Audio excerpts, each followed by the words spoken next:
Hello everybody and welcome to today's daily devotional. Now I know I had said that Bruce was going to be back today, but with the different meetings that have occurred, there's repercussions of different things that he needs to work on and focus on, and I know that he will share it down the track with you what has occurred in different things in regards to the ministry, but he's all good. He's got his head down, and so you have me today. I was reading a chapter of the book of Hebrews, chapter 12, or the start of it anyway, and I was struck by a few things. It starts with Hebrews chapter 12 verse 1. Therefore, since we are surrounded, but before I went any further, therefore always means what's gone before, then there's this. So you've always got to look at what happened before. And the whole chapter of 11 is basically examples of people who have followed God, and by their faith they worked. By their faith they were saved. By their faith they found their purpose. God's grace, who gave them the faith, the belief, the trust in Him, they then did these certain things.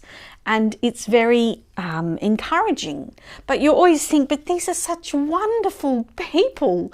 You know, I can't be like that. But we can.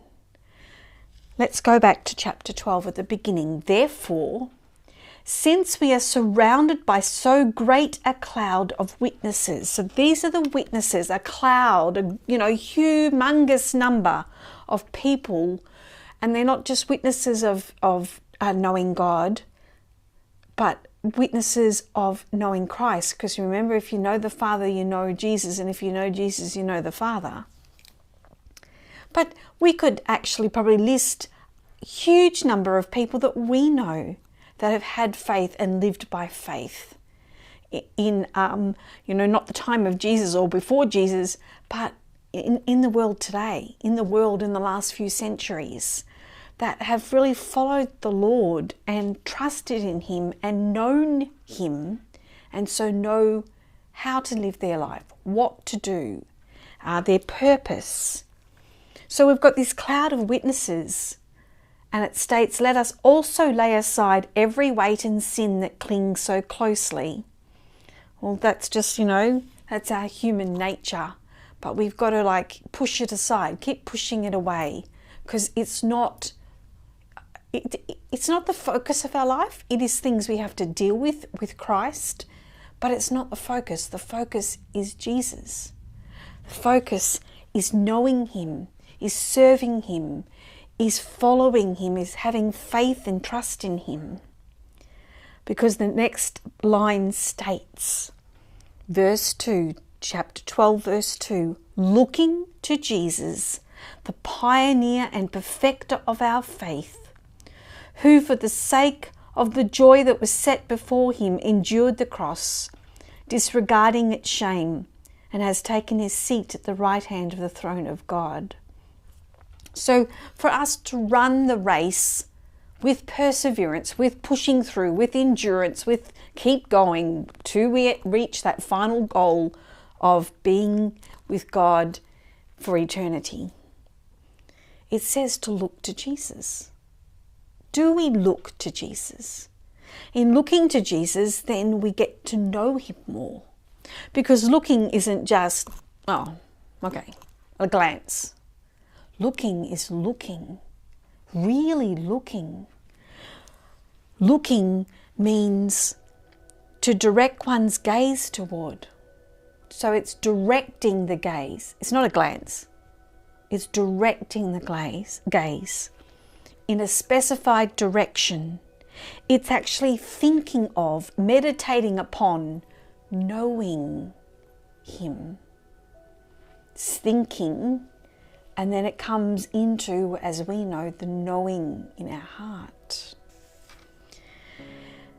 It's regarding, you can say, I looked at Him because I looked at his appearance. I looked at a quality that was in him. Whatever it is that attracts us to Jesus, we need to look to him.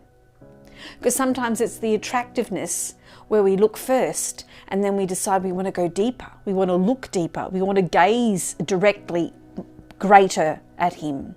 We want to know him. So sometimes the look is just the beginning. Looking to Jesus, the pioneer and perfecter of our faith, who for the sake of the joy that was set before him endured the cross. Jesus endured the cross and all that went with it, the shame, the humiliation, the torture, because he could see the joy of us. His focus was us. Wow. He put aside, I guess, all of this for us. And he's taken now the seat at the right hand of the throne of God.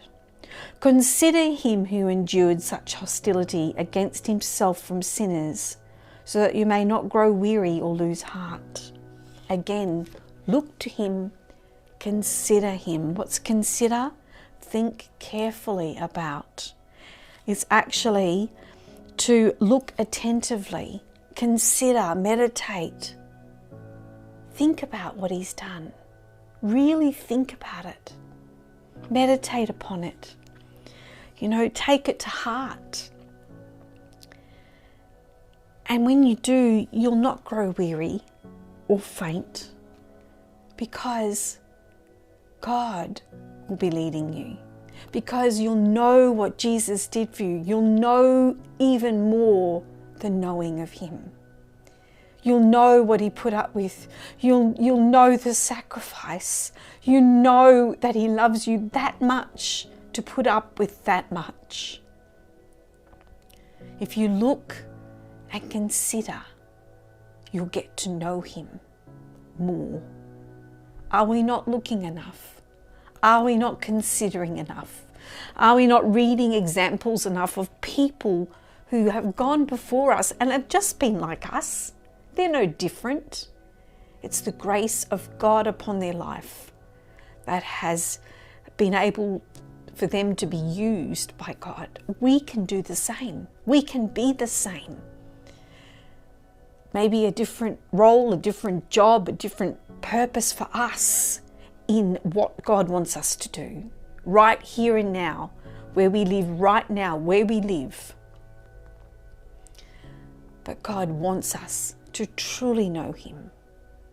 And when we know him, we run with perseverance. We run with joy. We push aside all that's of inconsequence in many ways. And we focus on him. And we then live with joy in our hearts.